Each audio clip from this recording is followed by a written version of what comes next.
Hi friends, welcome back to biryani పుట్లం cooking channel. ఈరోజు చాలా సింపుల్ రెసిపీతో మీ ముందుకు వచ్చేసానండి. అందరు కాళ్ళు మొక్కిన అత్తారింటికి పోక తప్పదన్నట్టు అత్తయ్య వాళ్ళు ఏం చెప్తే మనం కోడళ్ళం అది చేయవలసిందే అండి. ఎంత చదువుకున్నా ఎంత ఉద్యోగం చేసినా ఇంట్లో ఇలాంటి రెసిపీస్ చేయక తప్పదు కదా.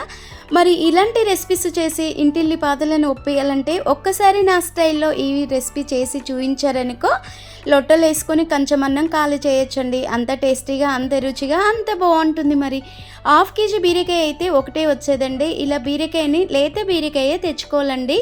ఇలా ఒక పెద్ద బీరకాయని మా ఆయన ఇలా చుంచుకొని కవర్లో వేసుకొని వచ్చారు. చూడండి, ఇలా ఒక్క బీరకాయనే కదా బరువు అవుతుందా, అలా పట్టుకొని రావచ్చు కదా. ఏంటండి అంటే వద్దనేసి కవర్లో వేయి అంటే ఇరిసేసి వేశారే అని చెప్పారు. ఇలా 1/2 కేజీ బీరకాయని నేను అడ్డంలో చుంచేసుకొని మంచినీళ్ళలో ఇంత సాల్ట్ వేసి చక్కగా కడిగి పెట్టి ఇలా నీట్గా పైన పొట్టు గీరేసుకొని ఇలా అడ్డంలో కట్ చేసుకోవాలండి. ఇలా బీరకాయలని పొట్టుతో చేయడం మూలంగా చాలా మంచి ఉపయోగాలు ఉంటుందండి. ఇది నార ఉంటుంది కనుక పీచు పదార్థాలు తిన్నా కూడా మన ఒంటికి ఎంతో చలువ అండి బీరకాయ.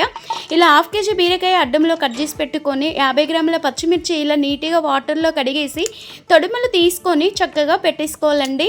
ఇలా ఎన్ని మిర్చి అయినా నీట్గా తొడిమలతోనే కడిగి నీట్గా ఇలా ఒలిచేసుకోవాలండి. ఇలా చూడండి, ఒక్కొక్కటి ఇలా నీట్గా కడిగి తొడిమలు తీసుకున్న తర్వాత అడ్డంలో చుంచేయడం కానీ లేదంటే కట్ చేయడం కానీ చేసుకొని అవి కాస్త పక్కకు పెట్టుకోవాలండి. స్టవ్ వెలిగించుకొని ఒక బౌల్ పెట్టుకొని స్మాల్ కప్పు ఆయిల్ వేసుకోవాలండి. స్మాల్ కప్ అంటే ఒక 2 నుండి 3 వరకు స్పూన్లు ఆయిల్ వేసేసుకొని దానిలోనే 1/2 స్పూన్ జీలకర్ర వేసుకొని ఒక తెల్లగడ్డని పొట్టు తీయకుండా అలాగే వేసేసుకొని ఒక లేత కరివేపాకు రెబ్బలు చూడండి ఒక మండని ఈ విధంగా తీసేసుకోవాలండి. ఇలా లేత కరివేపాకు వేయడం మూలంగా పీచు పదార్థానికి చాలా టేస్టీగా, చాలా ఒంటికి చలువగా, తింటే కమ్మగా ఉంటుందండి. తప్పనిసరిగా లేత కరివేపాకుని మీరు ఈ విధంగా వేసేసుకోండి. అలా మనము తొడిమలు తీయకుండా వేసేసుకుంటేనే చాలా బాగుంటుందండి కరివేపాకు అనేది. ఇలా కాడలతో వేయడం మూలంగా లేత కాడలు కదా, రుచి అనేది ఎక్కువగా వచ్చేస్తుంది. ఇలా మనము పచ్చిమిర్చి ఇవన్నీ చక్కగా ఫ్రై చేసుకున్న తర్వాత 1/2 స్పూన్ కంటే తక్కువ మనము దొడ్డుప్పు వేసేసుకోవాలండి.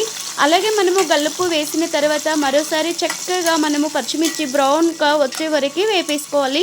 ఇలా చూడండి, నిగనిగనాలే పచ్చిమిర్చి కాస్త ముఖం మార్చేలా వేపేసుకుంటేనే అప్పుడు రుచి అనేది భలే వచ్చేస్తుంది. ఒక 2-3 చింతపండు రిక్కలు కూడా వేసుకొని దానిలోనే చక్కగా ఈ విధంగా వేపేసుకోవాలి. చిన్న మంట పైన వేపేయడం మూలంగా మనకి గ్రీన్ చిల్లీ అనేది చక్కగా ఫ్రై అయిపోతాయి. ఇలా చూడండి, లేత కరివేపాకు మనము వేసుకుంటూ మూడడంగా చక్కగా ఆకునే కరిగిపోయేలా చేసింది. చూడండి, ఇలా పుల్లలు ఉన్నాయని తీసేయమాకండి. ఇలాగే చక్కగా రోట్లో కానీ లేదంటే మిక్సీ జార్లో అలాగే రుబ్బేసుకోండి. మిర్చి తీసిన నూనెలోనే మనము వేడివేడిగా ఉన్న ఆ ఆయిల్లో కట్ చేసి పెట్టిన బీరకాయ ముక్కల్ని ఈ విధంగా వేసేసుకోండి. తప్పనిసరిగా మీరు చిన్న ముక్కలుగా లేదా ఇలా అడ్డంలో కట్ చేసుకున్నా పర్వాలేదండి. బీరకాయలో వాటర్ మాత్రం వేయకూడదండి, లేత బీరకాయ కనుక. ఇంకొకటి దీంట్లోనే వాటర్ కాయండి. వాటర్ మంచిగా ఉమ్మగిల్లిపోయి వాటర్ అనేది పైకి వచ్చేస్తుంది, చక్కగా బాయిల్ అవుతుంది. బీరకాయ ముక్కలకి సరిపడా ఇంకొంచెం దొడ్డుపు పైనంగా చల్లేసుకొని ఒక కట్ట కొత్తిమీర నీట్గా పైనంగా వేసేసుకొని ఒక 5 నుండి 6 నిమిషాలు మూత చక్కగా ఈ విధంగా పెట్టేసుకోండి. చూస్తున్నారు కదండి ఎన్ని వాటర్ వచ్చేసాయో. బీరకాయలో అన్ని వాటర్ ఉంటాయండి. మన ఒంట్లో తిన్నా కూడా అంత ఒంటికి చలువ అండి. కొన్ని వాటర్ తక్కువ తినే వాళ్ళు పీచు పదార్థాలు ఎక్కువ తిన్నా ఆరోగ్యం అనేది చక్కగా బాగుపడిపోతుంది.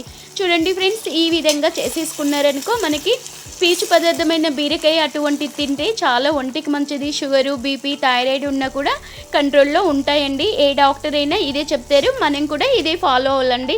చూడండి, మరి ఈ విధంగా మనకి అది కూడా బాయిల్ అయిపోయాక చక్కగా స్టవ్ కట్టేసుకోవాలండి. చల్లరి పెట్టిన మనము గ్రీన్ మిర్చి వేసేసుకొని అలాగే మనము కొంచెం గోరువెచ్చగా ఉన్న బీరకాయలే కట్ చేసి పెట్టి బాయిల్ అయిపోయినాయి ఈ విధంగా వేసేసుకోండి. కావాలంటే నాకు టైం లేక గబా నేను రుబ్బేస్తున్నానండి. అందులో ఒకటి ఆఫీస్ టైం అయిపోతుంది, పిల్లలకి స్కూల్ టైం అవుతుంది, మా ఆయనకు కూడా లంచ్ బాక్స్ చేయాలనేసి చిటికెడంత పసుపు వేసుకొని చక్కగా ఈ విధంగా మెత్తగా గ్రైండర్ చేసుకోవాలండి.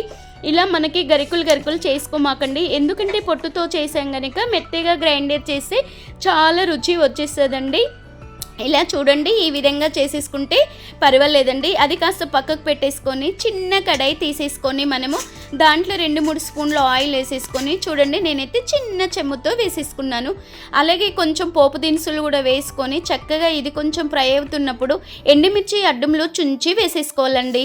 ఇలాగే మనము కట్ చేసి పెట్టిన పొట్టు తీసిన వెల్లుల్లి రిబ్బలు కూడా వేసుకొని అవి చిటపటలు ఆడుతూ ఉన్నప్పుడు ఎండు రిబ్బల కరివేపాకు కూడా వేసేసుకోవాలండి. అలాగే కరివేపాకు, ఎండుమిర్చి, జీలకర్ర చిటపటలు ఆడుతుంది అనుకున్నప్పుడు అది కాస్త కొంచెం ఇంగువ పొడి వేసామనుకో సూపర్ టేస్ట్ వచ్చేస్తుందండి. మరి ఈ పాతకాల పచ్చడి ఎలా తయారు చేయాలో చూసేస్తున్నారు కదా ఫ్రెండ్స్, తప్పనిసరిగా మీరు ట్రై చేయండి. టేస్ట్ ఎలా వచ్చిందో కామెంట్ చేయండి. అలాగే ఫ్యామిలీ అండ్ ఫ్రెండ్స్కి షేర్ చేయండి.